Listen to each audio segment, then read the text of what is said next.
ময়মনসিংহের ফুলবাড়িয়া উপজেলার এনায়েতপুর ইউনিয়নের বেদবাড়ি মাঝিঘাট প্রবাসী সমাজ কল্যাণ সংস্থার আয়োজনে পবিত্র ঈদ উল ফিতর উপলক্ষে উপহার সামগ্রী প্রদান করা হয়েছে। মঙ্গলবার ইউনিয়নের বেদবাড়ি মাঝিরঘাট বাজারে স্থানীয় নিম্ন আয়ের পরিবারের মাঝে ঈদ উপহার সামগ্রী হিসেবে ৬৫টি পরিবারকে প্যাকেজ আকারে ১ কেজি গরুর মাংস ও ১ কেজি চাউল বিতরণ করা হয়।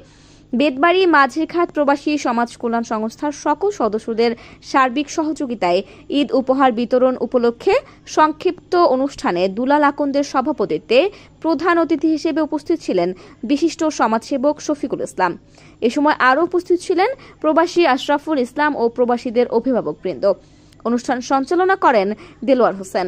এ সময় আরও উপস্থিত ছিলেন স্থানীয় ওয়ার্ডের ইউপি সদস্য তারা মিয়া, সমাজসেবক দেলোয়ার হোসেন, আজিজ মাস্টার, বদর মিয়া, শফিকুল ইসলাম, ওমর ফারুক, হাশিম মিয়া, জুলহাস উদ্দিন, রিয়াজুল ইসলাম, জিয়াউর রহমান, ওমর ফারুক, আনিজুল ইসলাম, শাকিল মিয়া, মোস্তফা কামাল, ফরহাদ মিয়া, বাসিদুল ইসলাম, সাদেক হোসেন, জাকির হোসেন, আবুল কালাম ও ইউসুফ মিয়া সহ অন্যান্যরা। অনুষ্ঠানে বক্তারা বেদবাড়ি মাঝিরঘাট প্রবাসী সমাজ কল্যাণ সংস্থার ভবিষ্যৎ সাফল্য কামনা করেন। এছাড়াও সংগঠনটির এ মহৎ উদ্যোগকে স্বাগত জানিয়ে সংগঠনটির সকল সদস্যদের দীর্ঘায়ু ও সুস্বাস্থ্য কামনা করেন অতিথিবৃন্দরা।